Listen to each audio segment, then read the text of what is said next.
দুনিয়ার লোভ, দুনিয়ার নেশা বাড়ানোর প্রতিযোগিতা, আরো গাড়ি, আরো বাড়ি, আরো বিল্ডিং, আরো দালান, আরো জায়গা, আরো জমি, আরো ক্ষেত, আরো ফসল, আরো নেতাগিরি, আরো মাতব্বরি, আরো অহংকার, জি ফুত, এই নিয়ে বাড়াবাড়ি। আল্লাহ তাআলা বলে সব এগুলো তোমাদেরকে ডুবাইয়া দিল, আখিরাত ভুলাইয়া দিল। হাত্তা জুরতুমুল মাকাবির, এভাবেই একদিন কবরেই পৌঁছে গেলাম। একদিন তো কবরেই পৌঁছে গেলা। কাল্লা সাউফা তা'লামুন, আল্লাহ বলে সাবধান বান্দা, এই কবরে আসলেই তুমি জানতে পারবা তোমার নাফরমানির শাস্তি কি। সুম্মা কাল্লা সাউফা তা'লামুন, আবারও জানতে পারবা হাসরের ময়দানে জাহান্নামের শাস্তি দিয়া তোমার নাফরমানির পরিণতি কি। দুইবার বলছেন আল্লাহ, একবার বলছে কবরে জানতে পারবা তোমার নাফরমানির শাস্তি কি, আরেকবার জাহান্নামে জানতে পারবা হাসরে তোমার নাফরমানির শাস্তি কি। সামান্য কয়টা বুট বেচতে বেচতে বেচারা এক ওয়াক্ত নামাজ পড়ে না, কদ্দুর চা বেচে, দুইটা বন বেচে, বেচারা এক ওয়াক্ত নামাজ পড়ে না। একটা অটো চালায়, নামাজ পড়ে না। একটা সিএনজি চালায়, নামাজ পড়ে না। 12,000 14,000 টাকার একটা বেতন, এই কদ্দুর চাকরি করে, এটুকুর জন্য একটা নামাজ, একটা সেজদা দেয় না আল্লাহকে। হায় রে নাফরমান, কি পাইয়া আল্লাহরে ভুলে গেল। এই একটা বুটমুড়ির দোকান, একটা বন বিড়ির দোকান, একটা অটো, একটা সিএনজি, 12,000 14,000 20,000 টাকার একটা সামান্য চাকরি, এই সামান্য এটুকুর জন্য আল্লাহকে ছেড়ে দিলেন, আখিরাতকে ভুলে গেলেন। আস্তাগফিরুল্লাহ, আস্তাগফিরুল্লাহ। প্রিয় ভাই আমার, ছেলেরা আমার, তোমাদেরকে বলি ভাইয়া, 12,000 টাকার একটা বড় মোবাইল অথবা 18,000 টাকা 20,000 টাকার একটা মোবাইল পাইয়া আল্লাহকে এইভাবে ভুলে গেলা। নিজের চরিত্র, নিজের ইজ্জত, নিজের আত্মমর্যাদা, নিজের বংশের মর্যাদা, বাবা মায়ের সম্মান, ইসলামের সম্মান, আল্লাহর কথা, রসুলের কথা, কবর, মরণ, আখিরাত সব ভুলে গেলা ভাইয়া। এই মাত্র 20,000 টাকার কাছে এভাবে হারিয়ে গেলা, এভাবে চরিত্রহীন হয়ে গেলা।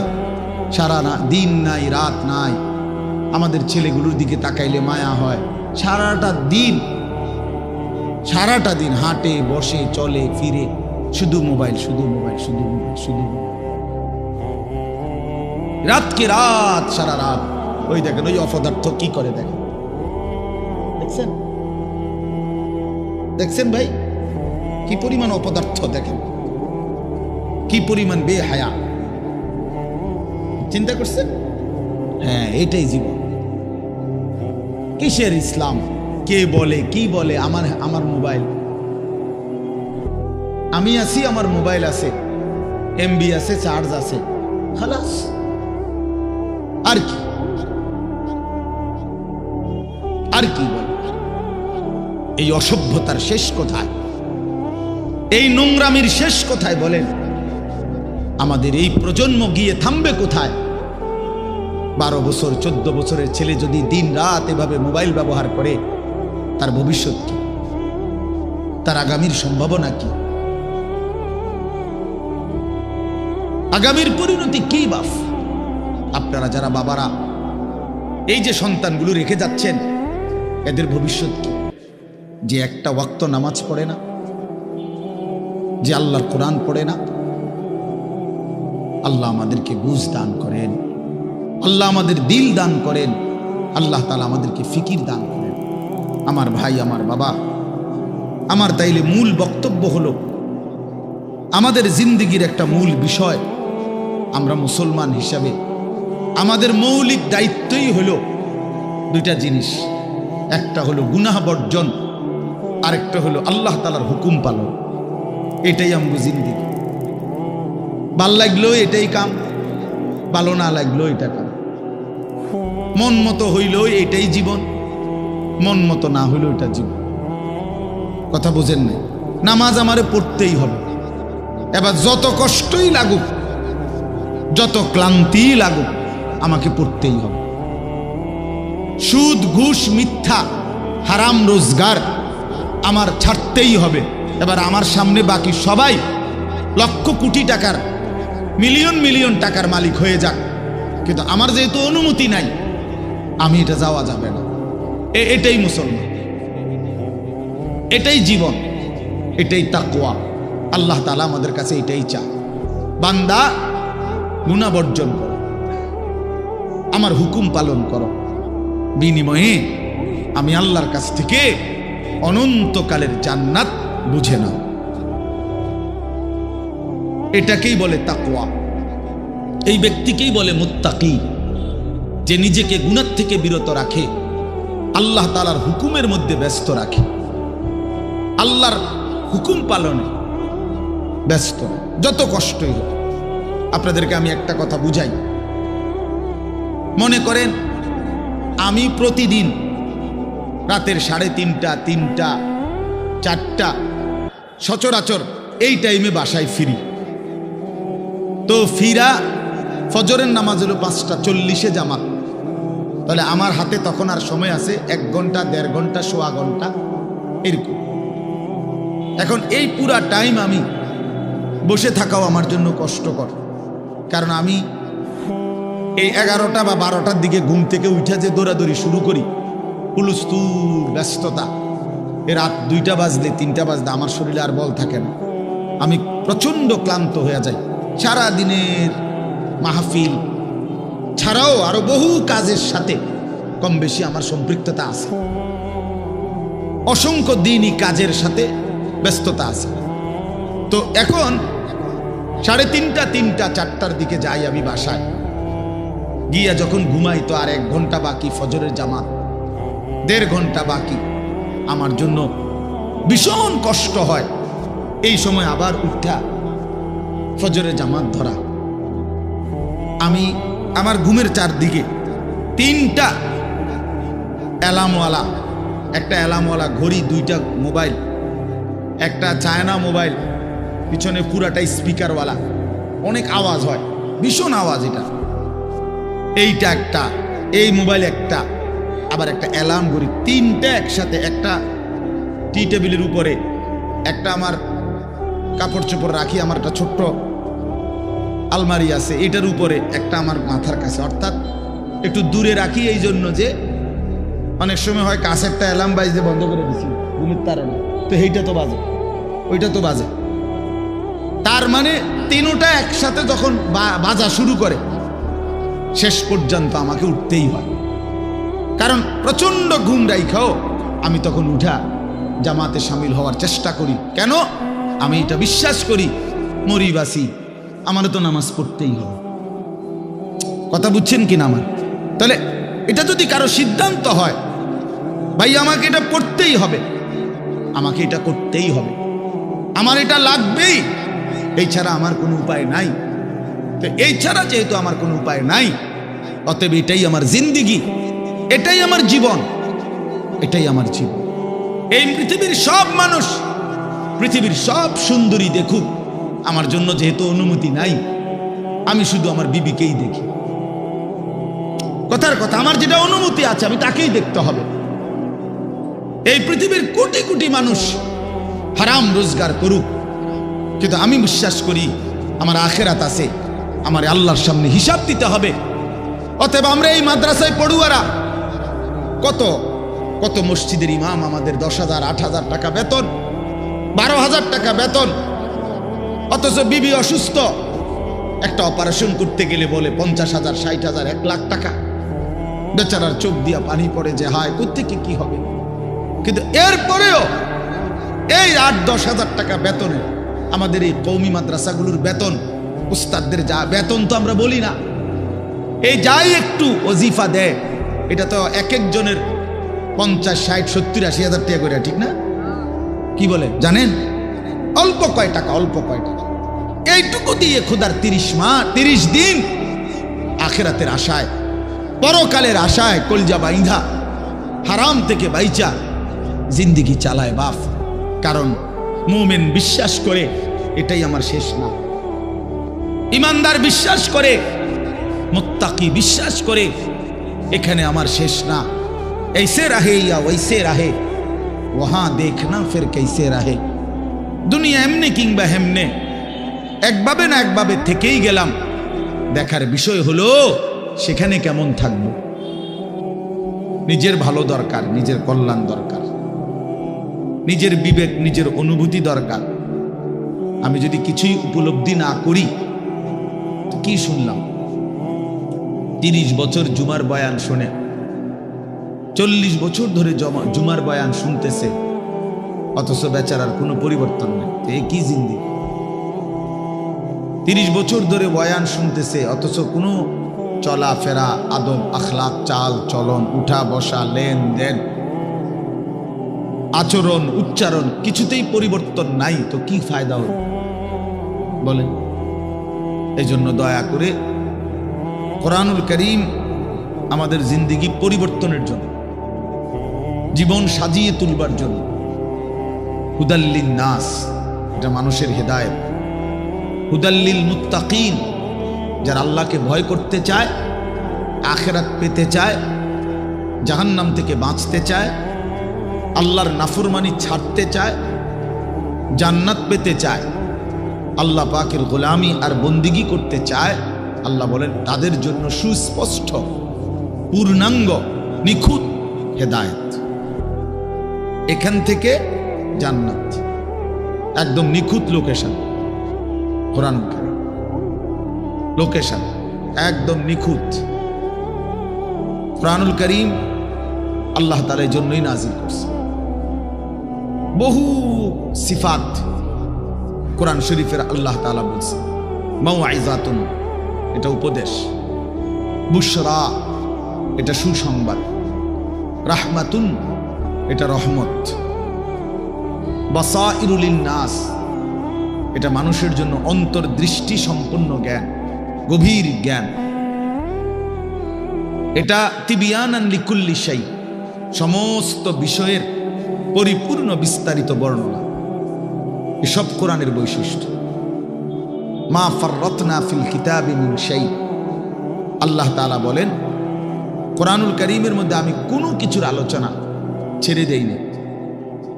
আমার বান্দার কিয়ামত পর্যন্ত যত জরুরত সব আমি পূর্ণাঙ্গ করেছি, বিস্তারিত বলেছি, কোনো আলোচনা বাদ দেই নাই। দেখতে ছোট হলেও এতে পূর্ণাঙ্গ আলোচনা। আহসানাল হাদিস, আল্লাহ তাআলা বলেন কোরআনুল কারীম হচ্ছে সর্বোত্তম কথা। কিতাবান, কোরআনুল কারীম হচ্ছে এক মানুষের জিন্দেগীর সকল বিষয়ের পূর্ণাঙ্গ আলোচনা সমৃদ্ধ একটি বই, কিতাব, যার মধ্যে সব বিষয়ের পূর্ণাঙ্গ আলোচনা আছে। মুতাশাবিহান, কোরআনুল কারীম হচ্ছে প্রত্যেক কথা একটা আরেকটার সাথে চমৎকার মিলওয়ালা, এলোমেলো কোনো কথা নাই, উলট পালট কথা নাই, লটসর কথা নাই। মাসানি, কোরআনুল কারীম হচ্ছে আল্লাহ তাআলা বলেন বারবার তেলাওয়াতকৃত, পাঠকৃত কিতাব। এটাই একমাত্র কিতাব আসমানের নিচে জমিনের উপরে যেটা কোটি কোটি মানুষ প্রতিনিয়ত 24 ঘন্টা পড়তেছে। কারণ পৃথিবীতে একই সময় সূর্য ডুবে না, সময় এক মুহূর্তের একই হিসাবে না, এটাই আল্লাহর কুদরত। এখন যদিও রাত, আমাদের এখানে সব জায়গায় এখন রাত, সৌদি আরব আরো 3 ঘন্টা এখনো আলো বাকি আছে। ওখানে দেখেন গিয়ে প্রখর রোদ, অথবা আসরের পরের টাইম, তাহলে সেখানে তো এখনো আরো 2-2.5 ঘন্টা আলো আছে, কোথাও পূর্ণ দিন। তাহলে এই যে সময়ের ব্যবধান, তার মানে হলো আমাদের রাত 10টায় 11টায় মনে করেন আমাদের মাদ্রাসার পড়াশোনা বন্ধ হয়ে গেল, কিন্তু সারা পৃথিবীর থেকে বন্ধ হয় না। আল্লাহর জমিনের কোথাও না কোথাও আজান হচ্ছে, কোথাও না কোথাও নামাজ হচ্ছে, কোথাও না কোথাও জিকির হচ্ছে, কোথাও না কোথাও মালিকের কোরআন তেলাওয়াত হচ্ছে। এটা বন্ধ হয়ে গেলে পৃথিবীর নিঃশ্বাস বন্ধ হয়ে যাবে। আমাদের নিঃশ্বাস বন্ধ হয়ে গেলে অক্সিজেন বন্ধ হয়ে গেলে যেমন জীবন চলে যাবে, আল্লাহ তাআলার জিকির, কোরআনুল করিমের তিলাওয়াত, আজান, সেজদা, আল্লাহর ইবাদত, আল্লাহর ডাক, এটা বন্ধ হয়ে গেলে পৃথিবীর নিঃশ্বাস বন্ধ হয়ে যাবে। তখন কিয়ামত হয়ে যাবে, পৃথিবী আর থাকবে না। এটা রাসূলুল্লাহ সাল্লাল্লাহু আলাইহি ওয়াসাল্লাম বলছেন, লা তাকুমুস সাআ হাত্তা ইউকালা ফিল আরদ আল্লাহ আল্লাহ। ততক্ষণ পর্যন্ত কিয়ামত হবে না যতক্ষণ পর্যন্ত জমিনে আল্লাহ আল্লাহ উচ্চারণ হবে। তাহলে বোঝা গেল এই আসমান ও জমিনের স্থায়িত্ব আল্লাহ পাকের নামের উপর, আল্লাহর কালামের তেলাওয়াতের উপর, আল্লাহ তাআলার জিকিরের উপর। ওই ছেলে, জলদি করো, জলদি, 1 মিনিটে শেষ করো। সদর বদর করতেছো কোন সময় ধরে? বলো না কেন রে দোয়ান, এগুলো এতক্ষণ কি করো তুমি? খটর মটর করতে আছে।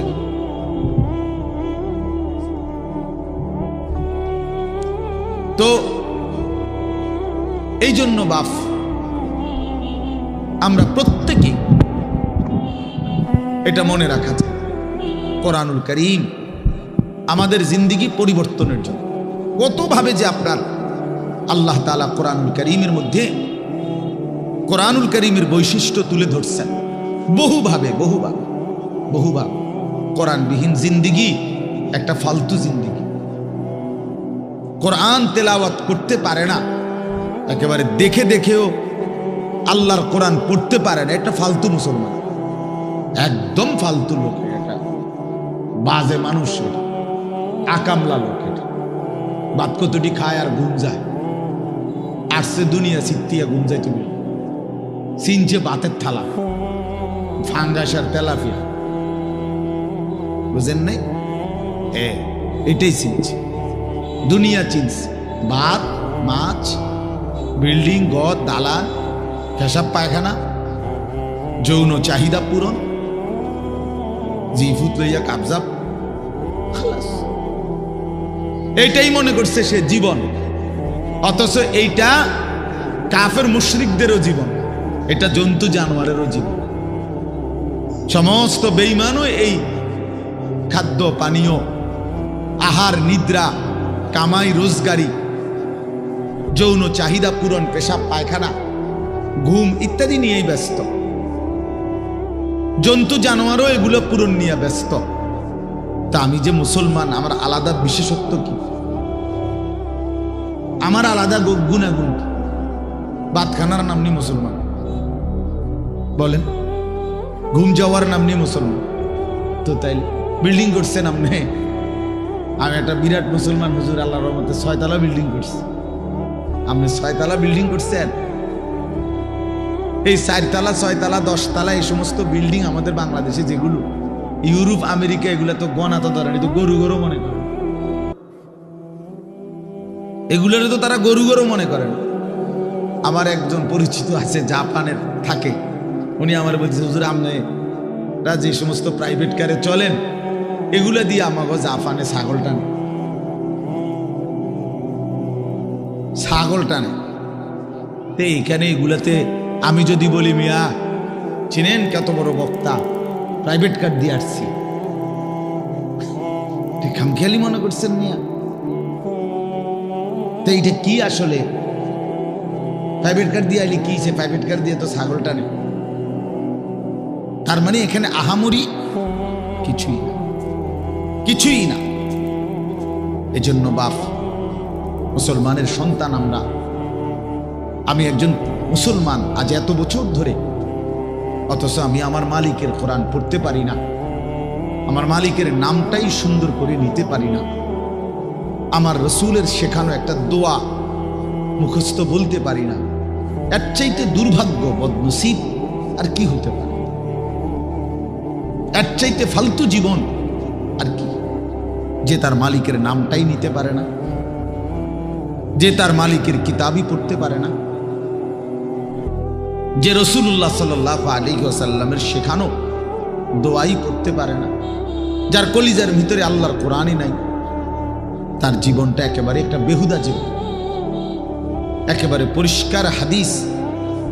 রাসূলুল্লাহ সাল্লাল্লাহু আলাইহি ওয়াসাল্লাম বলেন, ইন্নাল্লাযী লাইসা ফি জাওফিহি শাইউম মিনাল কুরআন কাল বাইতিল খারিব। নবী সাল্লাল্লাহু আলাইহি ওয়াসাল্লাম বলেন, যার অন্তরের মধ্যে আল্লাহর কোরআন নাই কিছু পরিমাণ, তো সে একটা বিরান ঘরের মতো, সারা বাড়ি আলগা বাড়ি। যে বাড়িতে মানুষ থাকে না, কুকুর বিড়াল থাকে, গরু ছাগল থাকে, যেই বাড়িতে সাপ বিচ্ছু থাকে, এখন আর মানুষ থাকে না, মানে বিরান ঘর। এটা ফেলে দিছে আর কি। এই ঘরে ওনার এরা নতুন ঘর বাইন্দা মনে করেন চলে আসছে। এখন ওই পুরান ঘর যেটা আলগা পড়ে আছে, এটার মধ্যে এখন আর মানুষ কেউ থাকে না।